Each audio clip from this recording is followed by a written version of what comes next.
Meski kini sudah banyak sekali informasi terkait dengan instrumen investasi apa yang bisa dipilih oleh masyarakat sesuai dengan kebutuhan dan resikonya masing-masing. Namun kenyataannya masih banyak loh di antara kita yang salah dan masih belum paham dan belum mengerti banget begitu ya bahwa kalau kita dengan alasan waktunya terbatas, lalu kemudian juga merasa nggak punya pengetahuan yang memadai soal instrumen-instrumen investasi seperti saham, ya, Mas, dan sebagainya, maka sebenarnya masih ada instrumen-instrumen yang memudahkan Anda. Selamat pagi, Smart Listener dan juga sahabat yang bergabung di seluruh Indonesia. Pagi hari ini saya bersama-sama dengan dua sosok yang luar biasa yang akan ngobrolin tentang reksadana. Ini kemampuan mereka sangat-sangat tajam sekali ngomongin soal reksadana, instrumen investasi, solusi investasi serba mudah. Selamat pagi, saya ingin menyapa dulu kepada Pak Eko Priyopratomo, Presiden Komisaris PT BNI Asset Management. Selamat pagi, Pak Eko. Selamat pagi Mbak Ola, Mas Indria. Terima kasih. Semangat. Pokoknya reksadana itu semudah garis-garis kayak baju di baju Bapak begitu ya pagi ya.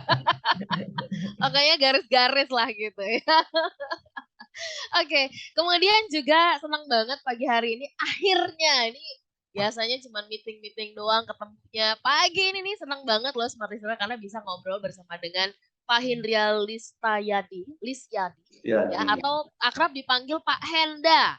Iya, CFP betul. Head of Corporate and Marketing Communication Unit PT BNI Asset Management. Selamat pagi Pak Henda. Mbak Ola, pagi Pak Eko. Sehat-sehat Selamat semuanya. pagi, selamat pagi. Sehat-sehat semuanya. Langsung wajahnya sumringah banget ya Pak Eko kalau kalau misalkan Pak Henda diajak diskusi ngobrolin soal reksadana ya. Ya, Nah betul. itu, gennya Pak Eko kan reksadana. Ah ya. Nah, mungkin ke Pak Eko sebentar ya, karena Ya, ngobrolin soal instrumen reksadana sebenarnya orang tuh ya nyebutnya doang loh Pak Eko ya. Dan bahkan saya juga baru baru paham gitu ya setelah menelusuri lebih jauh. Penulisannya aja selama ini orang tuh disambung. Ternyata ini dipisah ternyata gitu ya. Ada juga yang seperti itu.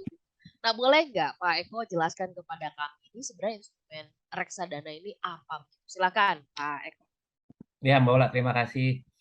Jadi sebetulnya reksadana itu mungkin dalam bahasa Inggris sering disebut sebagai mutual fund ya Mbak Ola. Oke. Ini sudah cukup lama hadir di luar negeri lah ya, di Eropa dan di Amerika. Munculnya kalau tidak salah di Brussels kalau tidak salah awalnya ya, di Luxembourg. Sorry, di Luxembourg kalau tidak salah. Jadi di Indonesia baru mulai tahun 96 ya, dengan Hmm, adanya baru banget ya, peraturan Pak? waktu itu Bapepam yang Mhm. mengeluarkan aturan tentang reksadana berbentuk kontrak investasi kolektif ya. Mhm. Walaupun secara esensinya dulu ada BUMN, salah satunya tuh PT Dana Reksa ya. Jadi orang suka Iya, kebalik nih bawa Dana Reksa iya, sama dana reksadana gitu ya. oke. Dulu ada yang namanya investasi dalam bentuk unit ya, Mhm. tapi belum berbentuk seperti yang saat ini berbentuk kontrak investasi kolektif. Nah, mungkin kita tidak usah bahas tentang sejarahnya, tetapi yang penting adalah bahwa keberadaan reksadana ini, Mbak Ola, itu memungkinkan banyak orang, masyarakat berinvestasi ke dalam instrumen-instrumen yang sebelumnya sulit Mhm. dilakukan secara sendiri, ya. Mhm. Jadi saya ambil contoh dulu, orang gimana caranya beli saham, gimana caranya beli obligasi, ya. Itu menjadi mudah karena ada pihak yang namanya manajer investasi ya, sebagai pengelola reksadana. Ini yang paling menentukan tadi ya, topik kita tentang kemudahan, serba mudah ya. Kemudahan yang pertama itu adalah adanya pihak yang kita sebut sebagai manajer investasi yang mewakili ya, mendapat mandat lah dari investor, di Oke. mana segala macam kendala yang dimiliki oleh investor itu jadi ada solusinya. Ya. Mhm. Mhm. Kira-kira gambarannya seperti itu, Mbak Ola. Oke.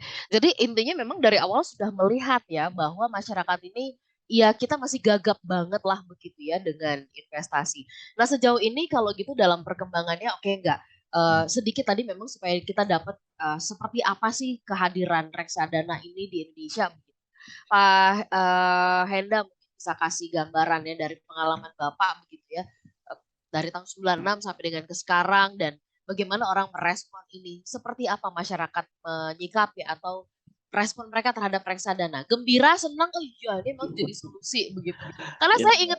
saya ingat banget nih Pak Henda dan Pak Eko mungkin masih ingat dulu ya di Smart FM tuh dulu ada atasan kami gitu ya Pak Eko ya, semangat banget Betul. karyawan kalau lagi ngumpul meeting suruh apa namanya berinvestasi reksadana gitu ya, karena katanya Benar-benar. memudahkan buat yang berstatus karyawan yang nggak ngerti tentang Ya, saham dan sebagainya. Monggo Pak Henda. Iya, memang semangat untuk investasi reksadana ini sudah ada ya dalam perkembangan pasar modal. Tapi justru di saat pandemi ini pertumbuhannya lebih pesat, Mbak, karena generasi rebahan itu ternyata diam-diam dia di rumah tuh investasi daripada uang yang nganggur, nggak ada Oke, kegiatan, oke. mereka memanfaatkan dengan investasi dan awalnya memang reksadana itu, Mbak. Jadi kalau kita lihat kayak anak saya begitu dia punya KTP langsung dia buka account di fintech yang bisa beli reksadana gitu. Yang amazing dia kan masih SMA gitu ya, tapi Wow. ternyata masa pandemi dan perkembangan sekarang ini udah nggak kayak dulu waktu saya itu punya reksadana pertama saya udah kerja. Tapi kalau kita ketemu di kampus-kampus, mungkin Sekarang lebih udah dari ngomongin separuh itu. mereka udah berinvestasi Wow, di keren. saham Ya, dan ya, bahkan ya. reksadana gitu, Mbak. Jadi artinya memang ini benar-benar memudahkan dari sisi, oke ini bahkan kalangan milenial generasi Z aja ya bisa menyentuhnya ya, artinya friendly investasi begitu ya Pak Eko dan ya, juga betul. Pak Henda. Nah, kalau dia friendly ada resikonya nggak sih?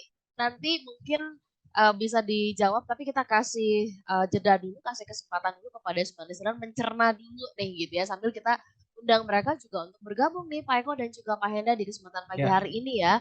Mau tanya juga, karena beberapa waktu yang lalu dari topik-topik kita banyak sekali smart listener yang kasih usulan ngomongin tentang reksadana dong Pak Eko gitu ya Pak Henda gitu kan. Gimana sih cara mencairkannya? Nah, banyak yang gagap juga. Pagi ini kita bahas tuntas ya. Saya Ya. silakan merapat, ayo ikutan ngobrol. Apakah Anda tergolong atau termasuk yang sudah masuk di dalam kelompok yang sudah mulai berinvestasi secara khusus ke reksadana? Ada pengalaman yang menarik nggak dengan reksadana ini dari sepanjang Anda berinvestasi? Smart listener dan juga sahabat yang bergabung, terima kasih untuk Anda yang bergabung pagi hari ini dalam Smart Financial Wisdom seperti janji saya kemarin ya. Pagi ini kita akan ngomongin reksadana bersama dengan dua narasumber kita yang super banget. Emang ini udah makanannya sehari-hari deh, ngomongin tentang reksadana, memberikan edukasi, ngurusin reksadana dan sebagainya. Masih bersama dengan kami Pak Eko Priyo Pratomo, Presiden Komisaris PT BNI Asset Management. Kemudian juga masih ada Pak Hindria Lisyadi, ya CFP Head of Corporate and Marketing Communication Unit dari PT BNI Asset Management. Atau akrab dipanggil Pak Henda. Smart listener supaya nggak tegang-tegang amat mungkin reksadana, ayo diserut kopinya, tehnya, begitu ya. Ini nggak serem kok ngomongin reksadana ya. Karena Mbak. tadi cerita dari tuh Pak Eko udah kasih kopi deh Pak Henda silakan juga ya. Nah ini dia nih ngopi bareng kita pagi ini ya. Silakan Pak. Oke Pak, tapi kan kalau tadi kan sempat nih Pak Eko ya, menarik banget waktu Pak Henda cerita gitu ya, putranya saja yang sudah begitu punya KTP Ya, yang langsung kepikiran adalah mau investasi, dan itu yang dipilih adalah reksadana. Sekarang mudah karena ada di fintech dan sebagainya. Tapi sebelum kita lebih jauh ngobrolin tentang ini, sebenarnya yang disebut dengan mudah ini tuh sebenarnya apa sih? Boleh nggak Pak Eko pas gitu? Kenapa disebut solusi investasi yang mudah? Silakan Pak Eko. ya. Bola mungkin saya mundur sedikit ya. Boleh, Tadi silakan. saya kelupaan mau cerita sedikit. Mungkin banyak yang nggak tahu arti reksa, Mbak Ola. Hmm, Ya. Ya betul, hmm. Mbak. Karena tadi beda Reksa, dengan dana reksa ya Pak. ya. Reksa itu sebetulnya sih sama lah arti dalam itu bahasa Jawa kalau tidak salah ya. Itu artinya penjaga. Hmm. Jadi Penjaga dana. reksadana itu adalah penjaga dana. Ya. Hmm, Nah, kalau Mbak Ola tanya, kenapa sih kok jadi dibilang serba mudah? hmm, Eh, kemudahan itu muncul Mbak Ola karena orang atau individu itu memiliki kendala dalam berinvestasi ya. Jadi saya cerita sedikit dulu ya. Ya. Kenapa muncul reksadana? Karena masyarakat itu punya kendala ketika dia mau berinvestasi. Kendalanya banyak Mbak Ola. Di Yang pertama antaranya. ya, yang pertama itu dia nggak paham tentang pengetahuan untuk berinvestasi.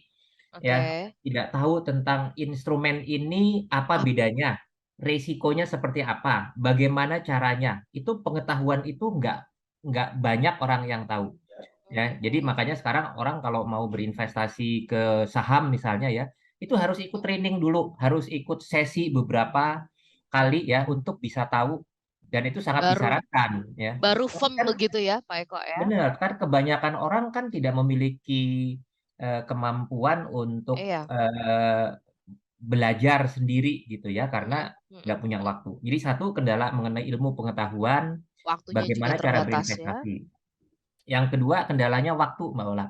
Ya, Mhm. kalau mau invest di saham, mau invest di obligasi, itu kita harus punya waktu untuk menganalisa, ya, Benar. untuk memperhatikan pergerakan informasi, pergerakan harga, ya. Nah, yang ketiga kendalanya juga besarnya dana. Ya, dulu Mbak Ola kalau mau investasi obligasi misalnya ya, itu dulu belum ada obligasi retail. Obligasi itu baru bisa dibeli minimum 1 miliar, Mbak Ola. Jadi siapa kebanyakan orang yang bisa berinvestasi itu hanya sedikit orang. Iya, Masyarakat luas agak susah berinvestasi di satu instrumen dengan dana 1 miliar. iya, Untuk membuka rekening di perusahaan sekuritas, berinvestasi di saham, iya. itu juga mungkin minimum Dananya harus besar 50 ya? atau 100 juta. Ya. Oke. Jadi ada kendala dana. Ya. Kemudian yang ke berapa? Yang 4, keempat itu yang ada keempat. kendala untuk bagaimana mengelola portofolio yang terdiversifikasi. Artinya ketika kita berinvestasi, kita itu harusnya punya deposito, punya Apalagi obligasi, emas. punya emas, punya saham gitu ya. Nah, gimana caranya mengelola sendiri? Ya. Mhm, mhm. Nah, yang kelima ada keuntungan-keuntungan dari sisi perpajakan yang Mhm, tidak bisa dinikmati kalau kita berinvestasi sendiri. Nah, mhm. semua kendala-kendala itu solusinya adalah melalui reksadana. Ya, karena Oke. kendala ilmu, kendala waktu itu ada penjaganya. Siapa nih Ya, penjaganya? Ada manajer investasi, ada bank custodian. Nah, oke. kira-kira seperti itu, Mbak Ola. Oke, nanti kita lebih, lanjut ya, ditahan dulu nih Pak Eko, kita coba kembali mengingat-ingat tadi ada 5 kendala Smart Listener ya. Apa sih 5 kendala tadi? Silahkan ya, kita uji, kita tes ya. Yang berhasil menjawab dengan lengkap ya, itu nanti kita akan pilih, 1 orang di akhir perbincangan kita boleh ya Pak Eko dan juga Pak Boleh, Henda ya, boleh. kita pilih-pilih Silakan. untuk mendapatkan buku ya, seri Financial Wisdom dari Pak Eko. Silakan. 5 hal yang menjadi kendala ya, kenapa orang sulit banget untuk berinvestasi. Aku bocorin yang pertama ya, smart listener ya, yaitu pengetahuannya kurang atau terbatas ya, karena nggak semuanya belajar bisa dengan mudah belajar sendiri tentang ya saham, ya obligasi, ya sumber berharga, sumber utang, deposito dan sebagainya. 4 lagi silahkan dilengkapin ya, oke. Jadi kan sekalian tes ya, Pak Eko dan juga Pak Henda ya. Ada tes ya hari ini ya. Ada tes ya hari ini. Nah, kalau tadi Pak Eko sudah sampaikan kendalanya nih, dan oke ini terjawab Pak Henda ya. Terjawab dengan reksadana. Why reksadana? Reksadana tuh ngapain? Dia kayak malaikat banget kok bisa bisa memecahkan kelima kendala tadi. Apa yang dilakukan oleh si reksadana ini? Bagaimana caranya? Silakan Pak Henda. Oke, jadi prinsip kerjanya reksadana itu sebenarnya simpel ya. Jadi Mhm. nasabah atau investor itu menitipkan uang atau menaruh uangnya ke reksadana itu dan uang itu dikelola oleh manajer investasi, diberikan instrumen investasi sesuai dengan jenis reksadananya. Nah, si manajer investasi ini nanti juga akan memonitor dan melaporkan kepada investornya secara periodik. Itu gampangnya. Oke. Jadi seperti wadah untuk menaruh dana masyarakat dan dana itu dikelola menjadi sebuah investasi. Jadi kalau gampangnya Mbak, reksadana itu ibarat kita naik bis kota. Nah, Oke. jadi bis kota itu pergi kemana tergantung dari tujuan reksadananya. MI, manajer investasi itu adalah drivernya, driver yang akan membawa si reksadana itu menuju ke tujuan. Tujuannya apa ya? Tujuan investasi tadi. Kalau belum sampai tujuan ya nggak usah berhenti gitu Mbak. Jadi gampangannya seperti itu. Kalau orang supaya kalau membayanginnya gampang. Nah penumpang kalau mau naik bis beli tiket, di tiketnya di mana ya di agen penjual reksadana. Agen penjual itu kan ada bank, sekuritas, ada fintech. Nah, sederhananya seperti itu reksadana. Jadi sebenarnya nggak rumit makhluknya itu. Manajer investasi ini orang gitu ya, person begitu atau lembaga sih Pak Henda? Itu lembaga ya Mbak, lembaga di Oke. aset manajemen, di perusahaan aset Aset manajemen ya, manajemen. mengelola reksadana itu. Ada unit lah. Oke, ada unit yang mengelola. Jadi bukan misalkan orang kasih kartu nama begitu, manajer investasi nggak gitu ya Pak Eko ya? Bukan. Nah, makanya kalau mau investasi mesti dilihat dulu apa latar belakang perusahaannya seperti apa, masuk nggak 10 Oke. besar di Indonesia, pernah nggak masuk perusahaan yang apa masuk daftar yang pernah terlibat apa misalnya kasus hukum atau enggak. Jadi jangan asal naruh, maka pilih good name lah kan gitu kan. Banyak kan good name itu. Oke, saya sambung sedikit ke Pak Eko. Tadi soal mengelola, Pak. Kita kan Ya. percayakan nih dana kita gitu ya. Oleh si manajer investasi ini dia akan diolah seperti apa? Diolah berdasarkan keinginan kita atau diolah oleh karena si manajer investasi ini juga mengelola uang atau ya titipan dari dana-dana dari pihak lain, Pak Eko. Iya Mbak Ola. Jadi tadi ada definisi yang sudah disampaikan ya, mungkin secara umum oleh Pak Pak Henda. Ilya. Reksadana itu adalah wadah yang digunakan untuk mengumpulkan dana masyarakat. Jadi benar nih, analogi seperti bis itu benar banget Mbak Ola. Ya, jadi masyarakat yang mau pergi dengan tujuan tertentu itu daripada dia nyupir sendiri ya Mbak Ola, kan bikin macet ya. Kalau naik bis sama-sama gitu, Ini nggak kayak naik usah busway ya? pusing. Bener, kayak naik MRT lah. Sekarang udah MRT sangat ya? nyaman Mbak Oke. Ola. Iya, iya. Nah, apa yang dilakukan oleh manajer investasi? Manajer investasi itu mengelola banyak reksadana, Mbak Ola. Jadi bis-bisnya itu dengan tujuannya, kan setiap orang punya tujuan yang berbeda-beda ya, Mbak Ola ya.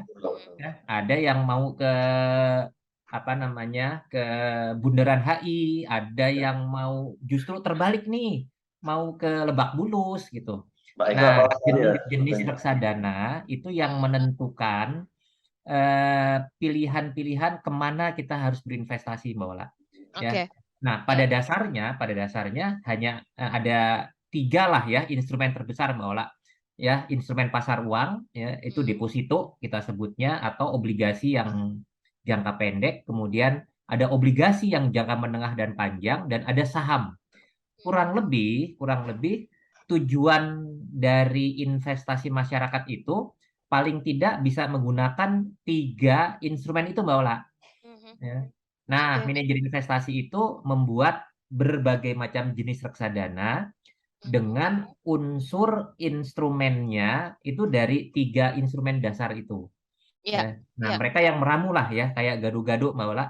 Ya, iya, iya. gado-gado gimana supaya enak ya harus ada berbagai macam isinya, jangan cuman eh, apa namanya call saja, isinya jangan cuman tentang aja gitu ya. Iya, iya. Harus diramu. Nah, manajer investasi itu yang meramu bagaimana gado-gado supaya enak dan kita nggak usah capek-capek bikin gado-gado Mbak Ola. Kita tinggal Iya. makan aja gitu. Oke, dan sudah tersedia pilihan. Makanya kalau berdasarkan tiga yang besar tadi, begitu ya dasarnya, kemudian akan muncul nih ragamnya ya Pak Eko ya. Ada Betul. reksadana pasar uang, reksadana ini dan sebagainya. Nanti Ya. soal ini kita bahas lebih lanjut ya, Smart Listener dan sahabat yang bergabung. Anda yang ada di Makassar, di Manado, Banjarmasin, Balikpapan, kemudian Anda yang ada di Palembang, Pekanbaru, Medan, Surabaya. Jakarta, Depok, Tangerang, Bekasi, dan kota-kota di sekitarnya. Terima kasih juga buat Anda yang ada di Hong Kong, di Arab Saudi, ya. Terima kasih buat Anda yang ada di Australia. Terima kasih sudah bergabung bersama dengan kami.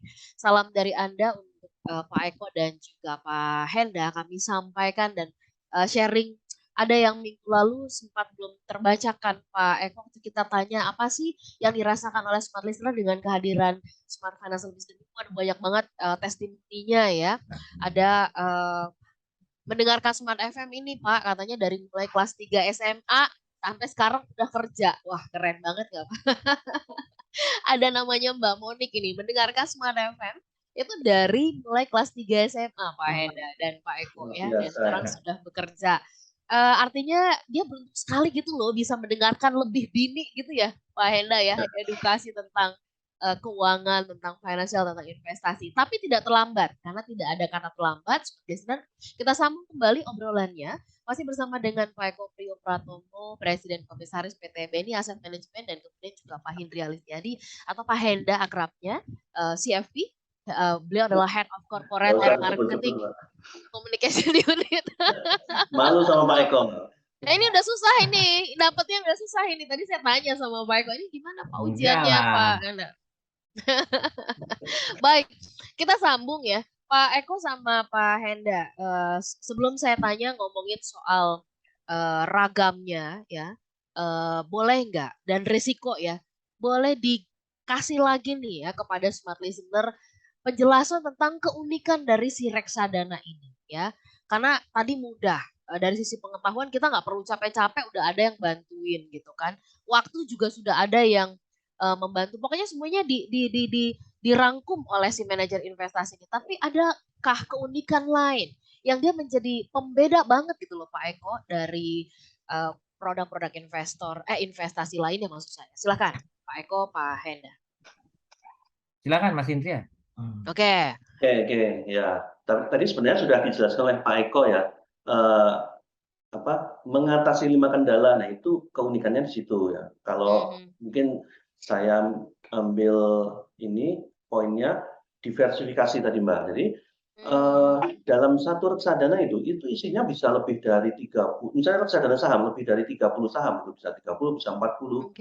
Nah, sementara kalau kita beli saham kan cuma dapat satu. Ini satu bonggol gitu bisa dapat satu kampung untuk satu RT reksadana ya. Satu RT instrumennya saham. Kita reksadana pasar uang itu di dalamnya ada berbagai macam obligasi bank ada di situ. Reksadana pendapatan tetap ada berbagai macam surat berharga obligasi ada di situ. Kemudian reksadana saham apalagi ya. Kalau kita di reksadana IDX 30, indeks 30 itu udah jelas isinya 30 saham terpilih. Nah, keunikan lain hanya dengan small amount, dengan biaya yang murah. Karena sekarang kan retail bisa beli 10.000. 10.000 itu gorengan cuma 5, tapi dengan beli reksadana indeks 30 kita dapat 30 saham terpilih, 30 the best gitu. Kalau kita hanya beli saham, nggak mungkin bisa 10.000 kan? Saham itu minimal satu lot. Nah, satu lot itu tergantung harga pasarnya saham itu berapa, bisa ratusan ribu itu atau jutaan. Nah, dengan 10.000 bisa dapat 30 saham terpilih itu Mbak. Nah, itu dua diantaranya keunikan reksadana. Oke, jadi persis seperti yang disampaikan oleh Pak Eko analoginya ya, makan gado-gado ya, makanan sehat gitu kan. Betul. Itu udah langsung teramu dalam ini gado-gado, nggak perlu beli gado-gado udah dapat semua ingredientnya daripada kita beli kopi sendiri, kentang sendiri, mendapat satu. Betul. Kangkung nggak usah harus berapa ikat gitu kan. Kalau sekarang beli bisa harus berapa ikat. Sudah ada semuanya di dalam satu wadah ini gitu ya. Atau ibaratnya kita ini Mbak, langganan channel TV yang depannya N itu isinya udah langsung bisa banyak ya. Banyak film macam-macam gitu kan. Kita nggak usah, kalau dulu kan kita beli sewa video gitu kan, zaman dulu kan sewa video, beli video di mana itu cuma dapat satu, tapi dengan langganan N itu kita langsung bisa nonton ratusan film. Nah, ini mirip-mirip reksadana juga seperti itu. Oke, Pak Henda emang sukanya genre apa sih kalau film? Iya, saya karena belum terlalu tua dengan action, Mbak. Loh, emangnya ada kaitan sama tua? Waduh, ini gimana nih Pak Eko? Pak Eko aja suka yang action ya Pak Eko ya? Saya masih senang film itu kartun kok. Sama Pak, sama. Biar mengusir stres masih lebih enak nonton film kartun ya Pak Eko. Mbak Ola drakor kayaknya. Kenapa Pak? Mbak Ola drakor kayaknya. Aduh, justru nggak pernah nonton drakor Pak. Dokumenter, ini lagi suka banget nih tayangan-tayangan dokumenter. Nah, nyambung. Ya Pak, silakan. saya tambahin sedikit tadi Mbak Ola Silakan Pak nanya ditambahkan. keunikan ya Mbak Ola. Ya. Eh, yang paling menarik kalau menurut saya, selain tadi yang sudah dijelaskan adalah kita bisa melakukan perencanaan investasi Mbak Ola dan Oke. menggunakan reksadana sebagai pilihan membuat portofolio dengan sangat mudah ya. Jadi kan sekarang sudah banyak sekali tentang orang melakukan perencanaan investasi untuk pendidikan anak, Yap, untuk dana darurat gitu ya. yap, yap. Itu kalau nggak ada reksadana Mbak Ola, kita kan perencanaan investasi itu kan modelnya investasi dengan uang kecil Mbak Ola ya. Jadi kalau gaji UMR lah 4 juta, kita sisihkan 10% dengan 400.000, 400 tetapi ribu ya. ya kita secara rutin tadi kan dibilang 10.000 aja bisa ya, apalagi 400.000 400 ribu. ya. Yap, 400.000 kita bisa bikin dua tujuan Mbak Ola, satu untuk dana darurat 200.000, satu Yap. lagi untuk pensiun lah misalnya gitu ya.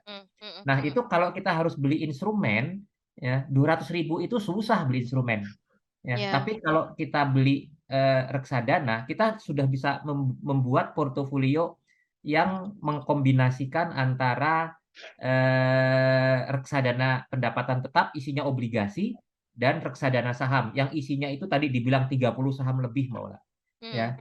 Jadi dengan setiap bulan kita nyicil 200.000 untuk satu tujuan, itu mudah banget membuat portofolio dari dua jenis reksadana dibandingkan kita harus memilih berbagai macam ya, dan uangnya nggak cukup kalau untuk beli Ya, berbagai betul. macam instrumen gitu ya. Iya, Jadi iya. merencanakan investasi dengan investasi yang rutin berkala itu akan sangat-sangat diuntungkan kalau kita memanfaatkan reksadana sebagai Iya, portofolio. iya.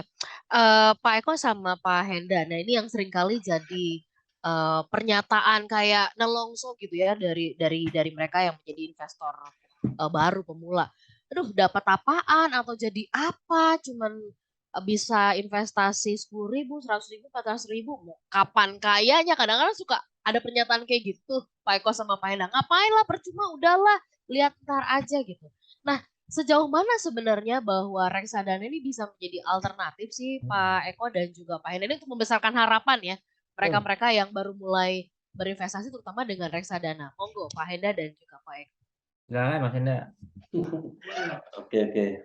Ya, ini ya yang jelas tadi alternatif buat kita yang nggak ada waktu. Kayak saya ini kan pegawai. Kalau saya investasi langsung, itu pasti sebagian waktu kerja saya kan saya pakai untuk mantengin investasi saya dong, untuk portofolio Betul. saham, untuk obligasi. Nah, dengan adanya reksadana, ya udah saya pasrahkan ke manajer investasi, yang paling nanti kita sekali-sekali lihat performance-nya, 2 minggu sekali kayak, 3 minggu sekali, dan udah let it go gitu loh.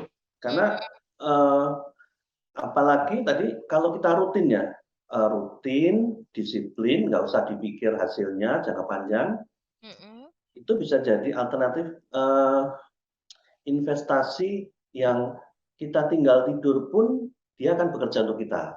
Jadi saya pernah punya pengalaman, saya tuh dulu, ya nggak dulu banget, Karena nabung, masih muda ya Pak nah Henda. enggak, nabung rutin reksadana nggak saya lihat, tiba-tiba suatu saat anak saya mau masuk Kuliah. SMP dengan biaya yang lumayan, saya tuh duitnya kok kurang ya, dari mana? Saya iseng-iseng, tiba-tiba twing di HP saya itu ada notifikasi apa itu NAB reksadana.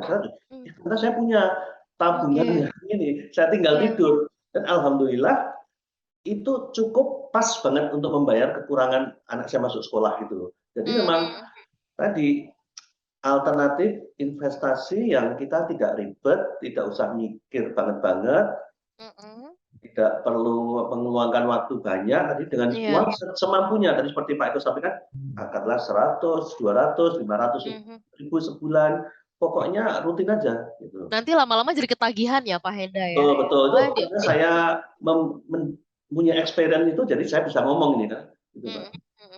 Oke, benar yang dibilang Pak Eko tadi ya. Ini bisa dipakai bahkan kita bisa dibantu perencananya oleh justru si reksadana ini ya Pak Eko ya. Oke, tapi dari sisi resiko apa sih? Tadi kan sudah disampaikan keunikannya. Ada resikonya nggak nih memang friendly, memang memudahkan. Tetapi Pak Henda sama Pak Eko nggak fair nanti kalau dibilang nggak ada resiko gitu kan. Mungkin ini juga perlu dijelaskan kepada smart listener. Silakan Pak Eko, Pak Henda. Iya, Mbak Ola. Jadi itu kenapa ada berbagai macam jenis reksadana karena portofolio investasinya ya. Jadi manajer investasi itu akan membuat jenis-jenis reksadana yang berbeda, Mbak Ola. Nah, bicara mengenai risiko, ini yang harus diketahui oleh semua investor ya, bahwa setiap investasi bukan hanya reksadana, Mbak Ola, apapun investasinya selalu ada risikonya. Ya, jadi tidak ada investasi yang tidak ada risiko, itu tidak ada. Ya, jadi semua investasi itu selalu ada risikonya. Cuman risikonya tuh beda-beda, Mbak Ola. Ya, kayak misalnya deposito ada risikonya. Kenapa?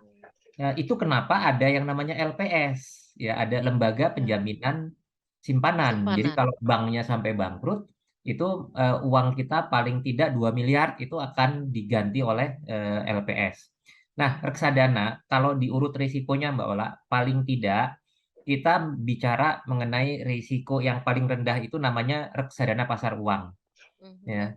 Ada risikonya tetapi sangat terbatas ya karena isinya itu deposito sama obligasi yang jatuh temponya kurang dari 1 tahun ya tapi majority biasanya lebih banyak depositonya ya makanya risikonya mirip-mirip deposito lah ya cuman memang keunggulannya dia bisa ditarik setiap hari bursa. Kemudian di atas reksadana pasar uang ada reksadana pendapatan tetap. Ya. Risikonya sedikit lebih tinggi karena ada fluktuasi harga di obligasi. Ya. Kemudian di atas reksadana pendapatan tetap ada reksadana campuran. Ya, jadi ini di tengah-tengah antara reksadana pendapatan tetap dengan reksadana saham. Ya. Terakhir baru yang paling tinggi risikonya itu reksadana saham. Kenapa tinggi risikonya? Karena fluktuasi harga saham itu yang membuat eh, nilai aktiva bersih ya nanti kita akan jelaskan nilai aktiva bersih dari reksadana itu naik turunnya lebih dalam dan lebih tinggi, bisa lebih tinggi, bisa lebih dalam dibandingkan dengan fluktuasi harga yang terjadi di reksadana pendapatan tetap atau reksadana campuran. Nah, jadi tetap ada risikonya, Mbak Ola. Ya, risikonya itu biasanya karena perubahan harga pasar. Ya, kemudian juga ada risiko default kalau misalnya instrumennya itu gagal bayar misalnya. Makanya manajer investasi akan berupaya untuk mengelola sedemikian rupa untuk meminimalisir Mbak Ola, bukan menghilangkan ya, nggak bisa menghilangkan, tapi meminimalisir risikonya. Ya, kira-kira begitu gambaran tentang risiko Mbak Ola.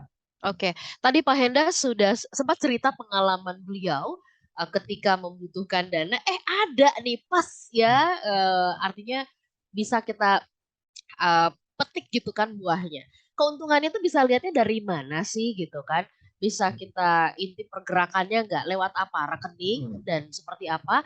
Lalu kemudian mencari manajer investasi yang baik itu, yang portofolionya baik itu seperti apa. Nanti kita sambung ya Pak Henda ya. Dan kemudian juga nanti sedikit bagikan bagaimana dengan kinerja dari BNI Asset Management sendiri dalam membantu masyarakat mengenai hal ini ya. Kami jelasin saat Smart Listener tetaplah bersama dengan kami untuk satu sesi yang Smart Listener dan juga sahabat yang bergabung, terima kasih untuk Anda yang di kesempatan pagi hari ini bersama-sama dengan kami. Wow, seru nih. Sudah banyak yang menjawab begitu ya. Menjawab pertanyaan yang tadi kita lemparkan, tapi nanti kita pilih yang paling lengkap ya, yang jawabannya juga mendekati. Ada yang kepleset-kepleset sedikit sih, nggak apa-apa. Tapi nanti kita pokoknya pilih yang paling lengkap lah ya jawabannya ya. Tapi sebelumnya, karena waktunya singkat, saya coba pilih beberapa pertanyaan ya untuk bisa kita mintakan jawabannya dari Pak Eko sama Pak Henda di kesempatan pagi ini. Saya ke Mbak Amelia dulu dari Palembang yang bertanya kepada Pak Henda dan kemudian juga Pak Eko ya. Gimana sih Pak kalau ini kan saya berencana ya, ada rencana untuk menyekolahkan anak saya untuk kuliah ya. Nah, tadi kan sempat mendengarkan pengalaman atau ceritanya Pak Hendria ya yang berkaitan dengan anak masuk sekolah SMP. Saat ini anak saya itu kelas 3 SMP. Terlambat atau masih terlalu cepatkah kalau saya berinvestasi reksadana nih? biaya kuliah anak saya. Terus kalau iya, saya harus menyisihkan berapa sih Pak gitu ya dari penghasilan saya dan suami. Silakan Pak Henda dan juga Pak Eko bisa berikan pencerahan kepada Ibu Amelia. Silakan Pak Indria. Oke, jadi ya tadi sekilas Anda sampaikan bahwa tidak ada kata terlambat ya untuk investasi ya. Anaknya masih kelas 3 SMP, 3 SMP. tapi kalau untuk masuk SMA kayaknya terlalu mepet, jadi kita persiapkan untuk masuk perguruan tinggi. Oke. Nah, jadi tinggal di ini aja kira-kira sekarang biaya dihitung-hitung aja sekarang biaya masuk perguruan tinggi yang diharapkan itu berapa juta katakanlah gitu kan.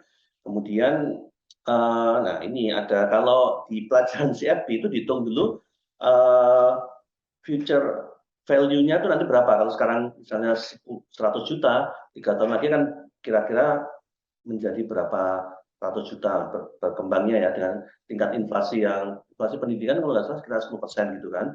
Nah, dari situ baru bisa diperkirakan kebutuhan dana yang Ya. untuk sekolah itu berapa.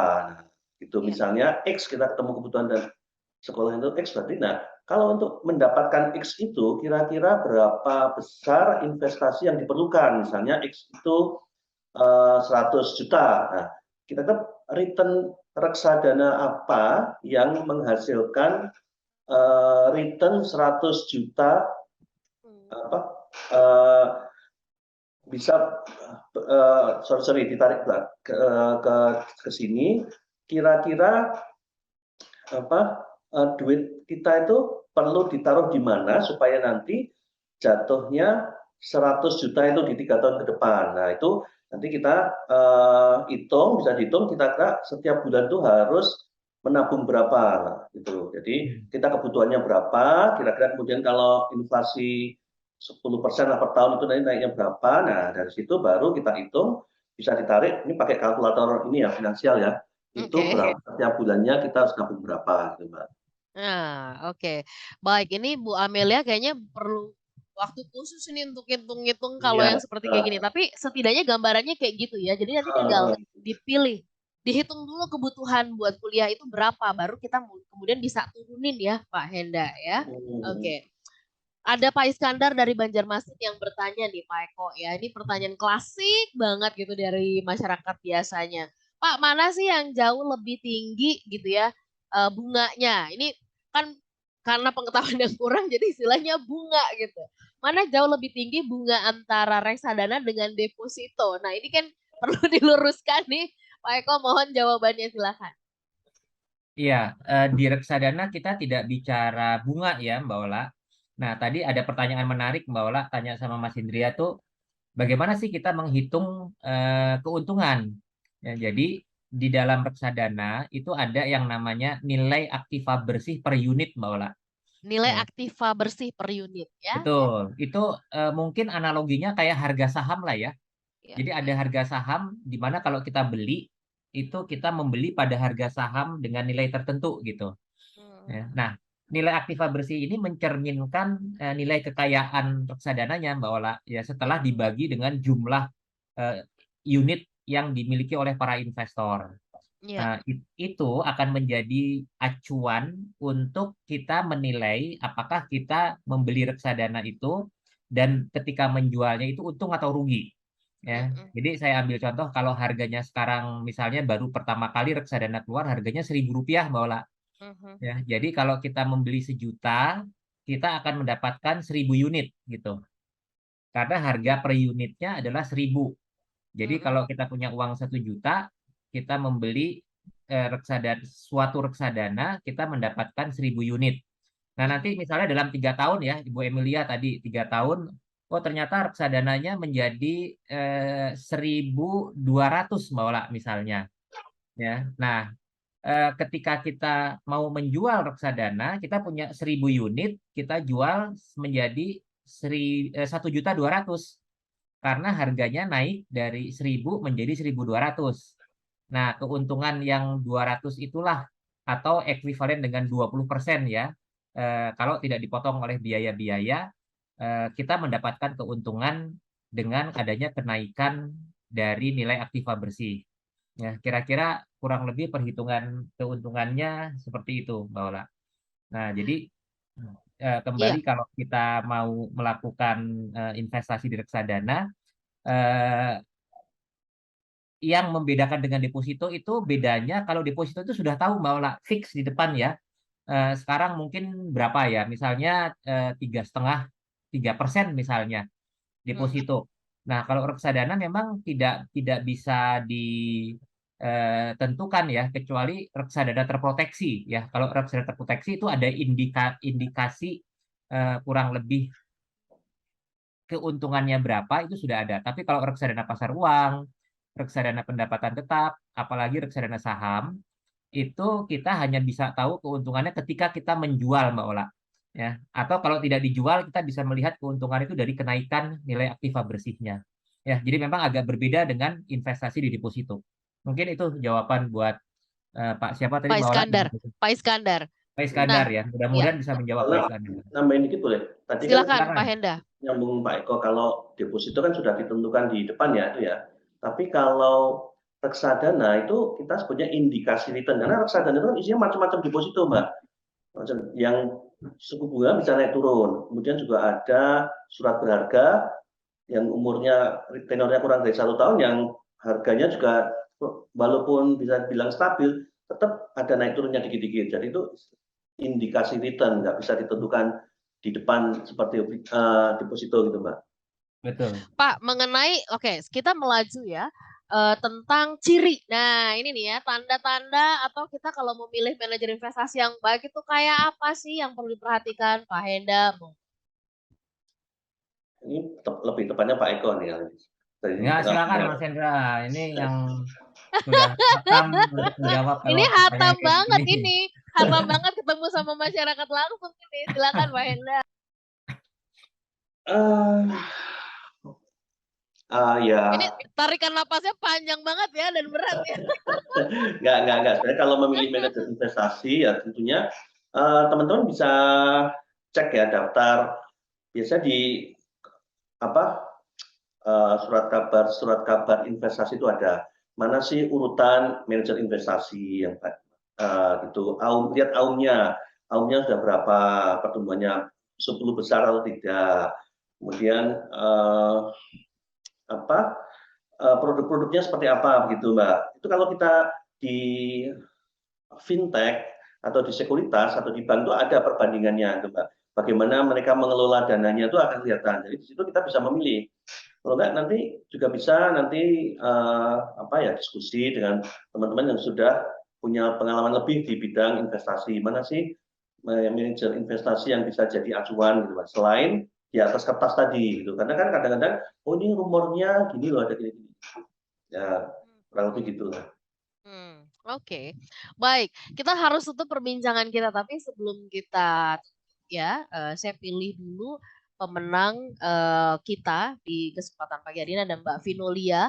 Waktunya sempit banget. Nanti kita boleh ber-WhatsApp ya, Mbak. Silakan WhatsApp ke 0812 11 12 959. Pak Eko dan juga Pak Henda. Ini buat smart listener yang mau nih memutuskan, ya deh Pak, saya mau reksadana deh nih. Gitu. Stepnya gimana sih? Kalaupun misalkan mereka mau ke BNI Asset Management itu dimungkinkan nggak sih mereka untuk mulai juga bereksadana gitu. Silakan Pak Eko dan juga. Silakan Mas Hendra. Oke, jadi ya kalau mau memulai investasi reksadana, pertama ya tentukan tujuanmu. Tujuan investasinya mau apa? Ya. Jadi ibarat, maaf nih ya, kalau orang muslim kan innamal a'malu binniyat. Niatnya apa dulu? Tujuannya apa Ya, dulu? apa dulu? Tujuannya jangka pendek, ya berarti nanti pilih reksadana yang jangka pendek. Tujuannya untuk dana darurat, pilihlah misalnya reksadana yang liquid, nilainya nggak turun, mudah dijual gitu, kayak reksadana pasar uang. Rencananya mau nyekolahin anaknya berarti tenornya agak panjang. Memang yang agak panjang pasti agak berisiko, tapi ya kita bisa memanage risiko atau mengelola risiko sebagaimana sampaikan Pak Eko tadi. Misalnya kita nggak langsung beli reksadana saham, tapi reksadana pendapatan tetap yang isinya obligasi yang tidak terlalu volatile. Jadi setelah kita tujuan itu nanti nyambung ke jenis reksadana apa yang akan kita beli. Kemudian uang kita berapa, dana kita berapa. Kalau dari dana tadi seperti disampaikan Pak Eko, dengan uang misalnya 10.000 berarti cuma dapat 1 unit ya, tapi kalau kita punya 100.000, 1 juta, kita akan lebih fleksibel untuk menata portofolio kita, misalnya sekian persen akan dibelikan reksadana pasar uang yang likuiditasnya bisa diandalkan kalau kita perlukan suatu saat. Kemudian sekian persen di reksadana yang tenornya lebih panjang. Oke. Kemudian yang ketiga, pilih di mana kita mau beli. Tadi kan niatnya apa, kemudian tadi duitnya berapa, nah sekarang di mana belinya tuh. Kalau sekarang banyak sekali pilihan, ada di fintech, ada di sekuritas, ada di bank, mana yang paling fleksibel buat Anda. Gitu. Jadi mana yang aksesnya paling gampang, paling mudah. Rata-rata sekarang semua mudah, dimudahkan. Pilihlah mana yang paling Anda sukai. Buka aja aplikasi, dilihat masing-masing fiturnya mana, atau tanya-tanya teman, yang lagi bagus sekarang apa ya, atau yang fiturnya bagus apa. Seperti itu. Siap. Oke, Pak Eko menambahkan untuk menutup, silakan Pak Eko. Ya, yang paling penting adalah memulai, Mbak Ola. Ya, Betul. jadi reksadana itu kalau dipikirkan, walaupun kita bilang mudah, tetap aja rumit, ya. Tapi kalau dijalani, ya mulai dengan uang kecil, memulai dengan reksadana pasar uang misalnya Mbak Ola ya. Nanti kita akan belajar ada yang namanya prospektus, apa itu manajer investasi, apa itu lembar kinerja, apa itu NAB per unit. Ya, sambil belajar memulai dengan 10.000, 20.000, 50.000, 100.000 kecil, uang-uang kecil, maka kita akan bisa memulai investasi sambil belajar, nanti lama-lama kita akan paham dengan sendirinya. Oke. Baik. Oke, kita tutup perbincangan pagi hari ini. Smart Listener ya, siaran ulangnya ada di hari Minggu di jam 11 siang. Sehat-sehat untuk Pak Henda. Next time kita ketemu lagi ya Pak. Pak Eko juga ya, next time kita ketemu lagi. Mudah-mudahan kita nanti sudah bisa bersiaran dari studio. Nih ada kerinduan dari Pak Henda nih Pak Eko. Kita siaran langsung bersama-sama di studio. Boleh, saya juga kangen ke... Iya kan, kangen ya? Gajah Mada nih. Baik, nanti kita janjian ya Pak ya. Baik, sehat-sehat untuk Anda semuanya. Kami pamit. Saya Ola Nurlija. Saya Eko Pratomo. Saya Indra Syadi. Smart Financial Wisdom. Smart way to happiness. To happiness.